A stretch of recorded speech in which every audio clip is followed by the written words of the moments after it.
semaine, on te retrouve pour une nouvelle vidéo. On va te faire un bilan de la Roumanie parce que l'année dernière, vous avez été nombreux à faire nos pistes en Espagne. On sait qu'il y a du monde qui va la faire l'année prochaine. Et donc, vous avez peut-être besoin d'un petit peu plus d'infos. Une vidéo pas comme les autres. On est au café, quoi. Tiens.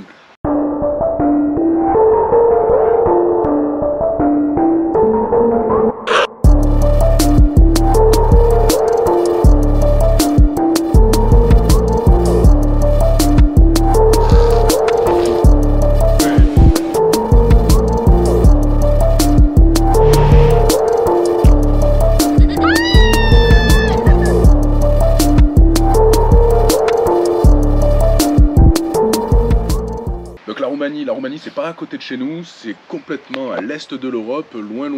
Pour y aller, quand tu pars du sud de la France, il faut traverser l'Italie, la Slovénie, la Hongrie. Nous, pour y aller, on a bien mis 4 jours.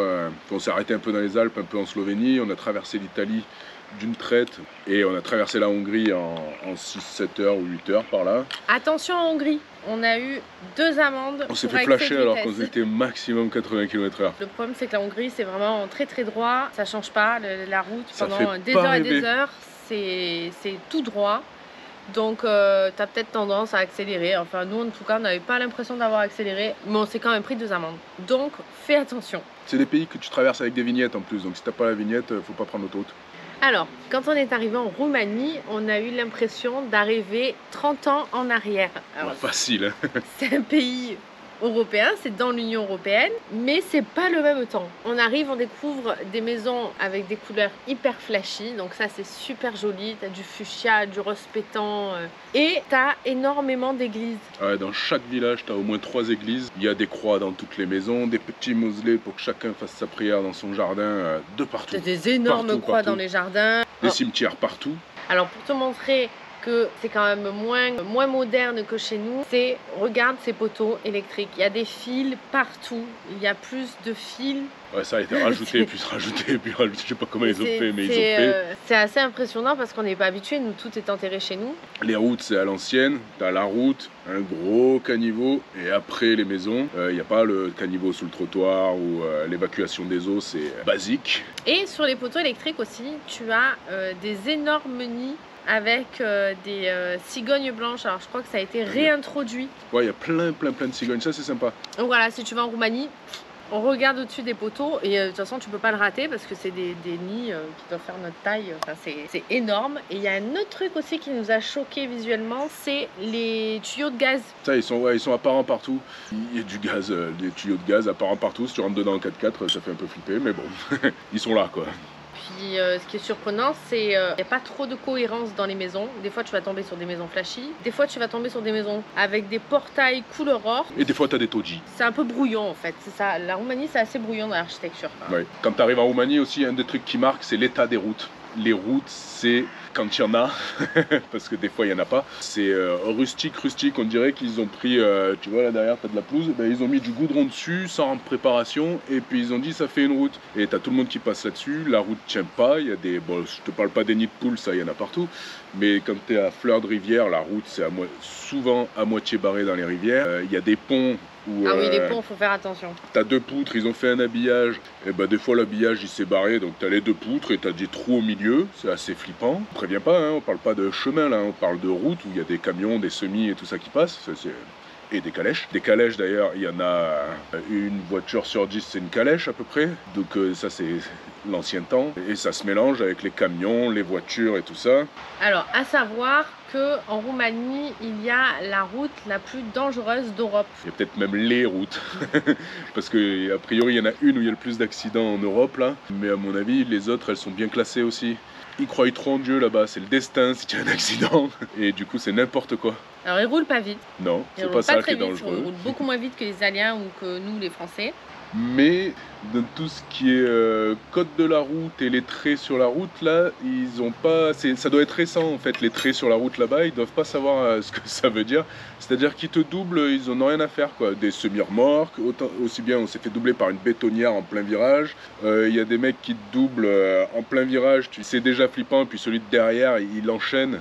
Et, tu te dis c'est complètement inconscient. On a failli se cartonner plusieurs fois, notamment une fois où il y avait des bouchons qui arrivaient en face sur une deux voies. Il y en avait un qui avait décidé qu'il n'y aurait pas de bouchon pour lui et il arrivait en face à 80 km/h, lancé, rien à faire, il s'arrêtait pas et il fallait se décaler. C'est chaud, en fait c'est plus stressant de conduire sur la route en Roumanie que de conduire sur des chemins où il n'y a personne. Parce que sur la route, on passait notre temps à essayer de savoir s'il y a quelqu'un qui arrive en face dans un virage ou quoi, est-ce que j'ai de la place pour me mettre dans le ravin ou quoi, c'était le... T'es obligé d'anticiper. Ça nous est pas arrivé une fois, ça a dû arriver une dizaine de fois, des gens qui doublent alors qu'on était là. La route en Roumanie, il faut faire attention.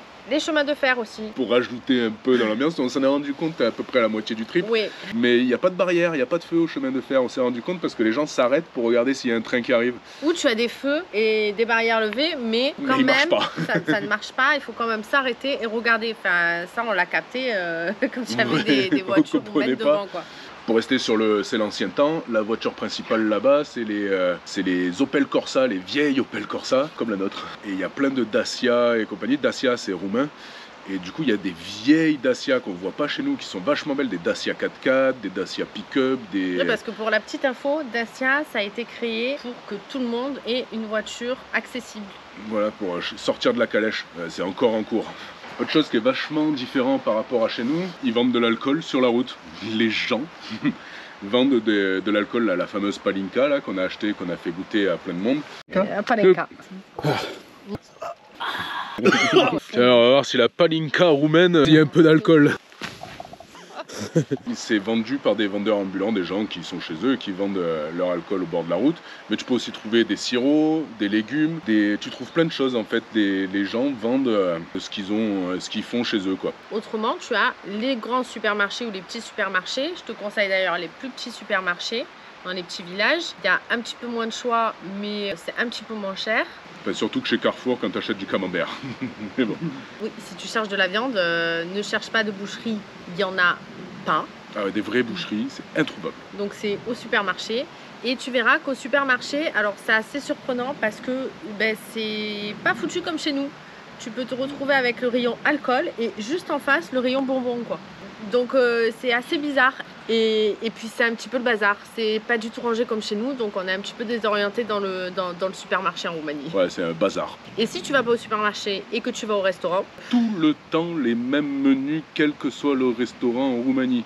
T'as des saucisses ou de la polenta ou des saucisses polenta et des soupes de tripes. Grosso modo, c'est à peu près ça, quoi. En France, on sert toujours les enfants en premier ou du moins tout le monde en même temps. Bon, en Roumanie, c'est pas du tout comme ça, comme dans le 3/4 des pays. T'es servi quand ça arrive, quoi. Donc, celui qui est prêt, si le plat est prêt, c'est servi. Si t'es pressé, par contre, tu peux te faire de la restauration rapide. T'as des langos, c'est une spécialité roumaine. Une espèce de pain frit avec soit de la crème. Leur crème fraîche, c'est un délice. Elle est trop bonne. C'est un peu comme des crêpes, mais... c'est du pain. Mais c'est du pain, ouais. Frit. Et c'est très bon, c'est rapide. C'est super bon. Ils ont quand même des saucisses ou de la polenta.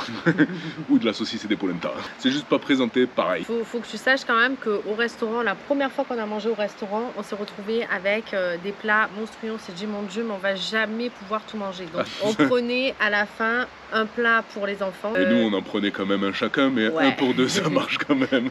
Et les desserts, c'est par paire. Donc ouais. Si tu te prends, donc le premier dessert qu'on a pris... On a pris un chacun, on avait 8 desserts. C'est sympa la Roumanie quand même. N'hésite pas à goûter le papanache. Si tu vas en Roumanie, tu peux pas passer à côté. De toute façon, tu peux pas passer à côté, il n'y a que ça comme dessert. Donc voilà, donc là tu vois déjà, ça te met un peu la situation là, entre les différences entre chez nous et là-bas, tout ce qui est route, les villages sont pas vraiment foutus pareil, les restos c'est tout pareil. Et maintenant on va voir un peu comment ça se passe la vie en van ou en 4x4 aménagé en Roumanie. Le café, ça va 5 minutes. Alors, au niveau du bivouac, le bivouac est autorisé. Donc, si tu as un 4x4, un van, une tente, un sac à dos et que tu veux aller faire des bivouacs en Roumanie, c'est le top. Tu peux bivouaquer partout. Là-bas, le camping, c'est une institution. Ouais, ça, même le camping, c'est autorisé. C'est pas juste le bivouac, c'est t'as le droit de camper partout. Oui, c'est tellement autorisé que les mecs là-bas ils campent au bord de la route quoi. Hein. Oui, ils Il se y a cassent de pas la problème. tête. En résumé, il est très facile de trouver un bivouac. Et donc on en vient aux Roumains, à La bonne surprise de la Roumanie, c'est peut-être les Roumains. Ouais. l'hospitalité des Roumains. Alors les Roumains, mais ils sont adorables. C'est-à-dire que on a rencontré, mais que des gens extrêmement gentils, des gens qui t'aident, qui peuvent te rendre service, qui te laissent dormir sur leur terrain. Ouais, il y a une fois, on a dormi sur le terrain d'un gars. Le lendemain, il est allé nous donner 5 kilos de prunes. Dans l'idée, les mecs, ils viennent, ils t'aident, ils sont avenants, ils sont souriants, ils sont gentils, ils te rendent tous les services du monde. Très gentils. Les bergers, de suite, ils voyaient qu'il y avait des enfants, ils faisaient toucher les animaux. Ah ouais, ils prenaient les bêtes, ils disaient aux enfants de venir, ils les faisaient toucher. Alors qu'en France, t'arrives dans un champ d'un berger en 4x4, il te tire un coup de fusil. On nous a donné du fromage, des prunes, on nous a donné plein de choses. Je pense que la plus grosse différence entre la France et la Roumanie, eh ben, c'était les gens. C'était la gentillesse des gens. Les gens étaient vraiment extrêmement gentils. Et ça a été une super surprise. Il y a pas mal d'amalgames avec les Roms. Donc à savoir que les Roms, c'est une petite population qu'on peut retrouver en France. Tu n'as rien à voir avec les Roumains? Ça n'a rien à voir avec les Roumains, c'est des gens du voyage. Attention à ne pas faire d'amalgame avec les Roms et les Roumains, ça n'a rien à voir. Donc il ne faut pas avoir peur des Roumains, parce qu'ils sont extrêmement gentils. Alors, niveau sécurité, c'est un pays safe. Tu peux y aller, il n'y a pas de problème. Comme on vient de te dire, les gens, ils sont gentils. Après, nous, on a eu un passage. Pas de bol, on est tombé sur un mec qui a voulu rentrer dans notre tente. Ça aurait pu arriver dans n'importe quel pays, là c'est arrivé là, sur une route ultra touristique, la Transfagarasan. Apparemment là où on était, c'était un lieu de Park Fortnite, qu'on qu'on évite en général, mais là on n'a pas cherché sur Park Fortnite, mais on est tombé là, on s'est dit c'était tard et il fallait trouver un endroit, on n'était pas tout seul, et là il y a un gars qui a essayé de rentrer dans la tente en pleine nuit. Il a eu de la chance, il s'en est sorti. Et il faut pas mettre tous les gens dans le même panneau. C'est comme ça qu'on dit? Que dire quoi sinon? Je sais pas. La Roumanie, c'est vraiment un super pays. Avec beaucoup de nature, pas beaucoup de monde. Si t'aimes les grands espaces et la nature, c'est top. Et puis alors, si tu as un 4x4, c'est royal. Les pistes, tout est ouvert. Tu as le droit de tout faire. Vraiment, c'est un super pays à plein de niveaux. Mais par contre, il y a un niveau sur lequel je mets un 0 pointé, c'est les déchets. C'est une catastrophe. Ils jettent tout de partout. C'est n'importe quoi. Déjà, il n'y a pas de centre vraiment de tri. C'est pas bien développé. Ils reçoivent aussi, je crois, énormément de déchets d'autres pays. Et en l'occurrence, je crois de la France. Je voudrais pas dire de bêtises, mais ils reçoivent quand même des déchets de chez nous alors qu'ils sont pas équipés pour. Et nous, en bivouac, on s'est retrouvés dans des endroits complètement désertiques avec... C'était la décharge complète quoi. Ils ont fait des trous, ils ont tout jeté, ou alors il y avait des endroits avec des petites forêts. C'était la déchette. Et il y a beaucoup d'endroits comme ça. Nous, on essayait de ramasser un maximum. Après, il y avait énormément de déchets, donc on ne pouvait pas tout prendre. On a fait notre part. Un autre truc qu'il faut savoir en Roumanie et qui rajoute un peu du piment, c'est que là-bas, il y a des ours. Des gros ours bruns quoi, et c'est l'endroit en Europe où il y en a le plus. Je crois qu'il y en a entre à peu près 6000, je crois qu'il y en a dans tous les Carpates, et on en a vu qui était à côté de la voiture. Je pense que c'est pas possible d'aller en Roumanie et de ne pas voir d'eau. Et du coup quand t'es en bivouac, tu laisses rien dehors, de peur qu'ils viennent bouffer tout ce que t'as laissé traîner. Il peut y avoir aussi des loups. Mais bon, ça, à la limite, c'est plus méfiant, ça s'en va. Les ours, on les a cherchés beaucoup sur des pistes, à essayer de les trouver sur des endroits où on nous disait qu'il y avait beaucoup d'ours. Il y a une altitude, je crois que c'est entre 800 et 1002, ou entre 600 et 1002. Il y a une altitude là pour aller les chercher. On n'en a jamais vu, et en fait, on les a vus sur des pistes touristiques, quoi, la Transfagarasan. À un autre endroit où c'est pareil, il y avait une route un peu touristique. Là, on a vu un ours. Probablement qu'ils viennent manger ce que les gens leur donnent. Donc, il faut pas leur donner à manger. C'est vrai qu'on a vu pas mal de déchets autour des ours. Les gens, ils donnaient des paquets de chips quoi. Si tu regardes cette vidéo, ne donne pas à manger aux ours. Et ça a l'air tout gentil, tout pâteau, tout mou quoi. Ça ressemble à une grosse peluche. Il doit faire 200-300 kilos quand même. L'ours n'a pas peur de sache-le. Tu pourrais dire je veux lui faire un câlin, sauf que ça court quand même à 60 km/h. C'est un animal sauvage et il a pas peur. Ouais. Il y a des endroits là où on s'est arrêté, il y avait des gens qui sortaient avec des enfants qui se mettaient à 5-6 mètres de l'ours dehors avec des enfants en face pour aller le regarder. Il y a des accidents quand même de temps en temps, donc donc ça reste un animal dangereux. Donc autant te dire que quand tu es tanké sur une piste, dans une forêt où il y a énormément d'ours, eh ben, tu es quand même un petit peu stressé, quoi. Surtout toi, ouais. Moi, en tout cas. C'est-à-dire que quand elle a peur, en général, elle sort du 4x4. Là, quand elle sortait du 4x4, elle avait peur, elle re-rentrait dans le... Elle savait plus. Là, elle était un peu perdue. Ça a été un passage C'était très un peu compliqué. la panique, là. Et tu sens que l'ours, il est dangereux quand tu arrives dans les villages, dans les coins où il y a des ours. C'est barbelé avec fil électrique.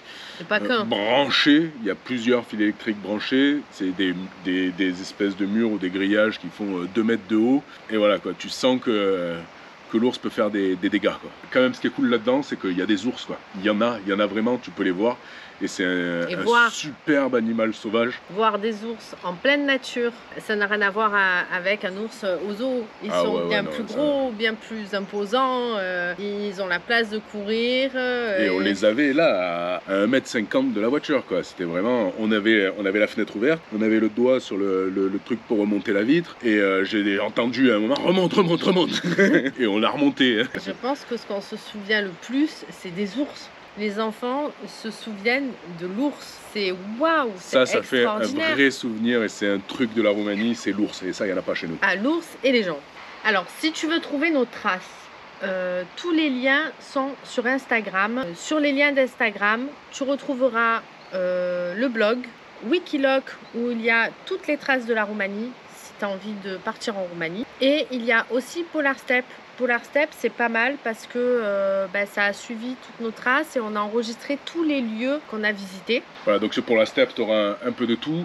Après là, on t'a fait une petite sélection là, de 5 lieux qui, à notre sens, sont les plus waouh de ce qu'on a vu en Roumanie, avec notre sensibilité, c'est-à-dire qu'on n'est pas allé dans la capitale, nous ça nous branche pas vraiment, puis je suis pas sûr que ça les rebranche vraiment qu'on arrive avec notre 4x4. Pour commencer, en road trip, tu as la Transfagarasan et la Transalpina qui sont 2 routes... qui sont juste extraordinaires, où ça monte comme pas possible. Oui, ça c'est les 2 routes à faire. Super belle route. Et t'es à peu près sûr de voir des ours en plus. T'as des chances de voir des ours, tu pars d'en bas dans la vallée, tu montes direct à plus de 2000 mètres, c'est juste magnifique. Donc ça c'est en road trip, si tu as une chose à faire et que tu traverses la Roumanie, tu passes par là-bas. Alors après les lieux qu'on a visités qui étaient très sympathiques, il y a les volcans de boue. Ouais, en deuxième position, c'est peut-être les volcans de boue, c'est un truc un peu insolite quoi. Et puis alors, il y avait, c'est pas un pays très touristique, la Roumanie, donc c'est open. T'as pas grand monde. Tu as la mine de sel, qui je pense faut aller voir. T'as l'impression peut-être que c'est un lieu très touristique, mais... Oui, c'est un peu une attraction, mais tu es dans une ancienne mine de sel qui est très impressionnante. C'est très impressionnant comme endroit. Alors, un autre lieu insolite, c'est la grotte de glace. Très impressionnante. Énorme glacier. Il faisait au moins 30 degrés là, dans la forêt, et tu rentres dans une espèce de trou. Ouais, tu vas dans un trou, ouais. Où il fait 0 degré. C'est impressionnant, c'est atypique et c'est tout ce qu'on aime. Et il y a un énorme glacier au fond. Au niveau culturel, on te conseillerait plutôt le grand château de Roumanie, Corvinilor. C'est le plus grand château de Roumanie. Et en Roumanie, tu peux visiter... c'est pas fermé, voilà, c'est très open. Donc tu peux tout visiter. Il n'y a pas trop de normes de sécurité, quoi. Voilà, faut faire attention. Faut faire attention, voilà. Mais c'est un très beau château. Tu as aussi Viskri, c'est une église fortifiée. Ça, c'est très beau. C'est très beau. Et il faut faire très attention quand Encore même. un petit peu plus. Parce que tu as des endroits qui sont, voilà, on te dit, ça peut s'écouler, c'est à vos risques et périls, donc il faut faire attention. Et au niveau du bivouac, pour finir, s'il y a un bivouac à faire, il y a un endroit où on est retourné 2 fois, c'est sur les gorges de Turinilor, qui sont pas des gorges très connues et tout ça, mais en haut tu peux te poser en fleur de falaise. Et c'est vraiment un spot magnifique pour le bivouac. Et il faut aller en haut, pas en bas. En bas, tu as énormément de gens qui campent, mais c'est vraiment en haut qu'il faut aller. C'est très beau. Très beau. Ouais. Après, tu as d'autres lieux que tu pourras retrouver sur Polar Steppe ou dans nos vidéos. En tout cas, j'espère que cette vidéo t'a plu. Donc si tu as aimé, n'hésite pas à mettre un pouce bleu et à commenter. J'espère que ça t'a donné envie d'aller en Roumanie. Voilà, donc si tu as des questions ou que tu as envie d'aller en Roumanie, n'hésite pas à nous contacter, là, soit en commentaire dans cette vidéo, soit sur Instagram. On répondra, on répond tout le temps. Et du coup, on te retrouve la semaine prochaine pour une prochaine vidéo. Bye bye. Ciao.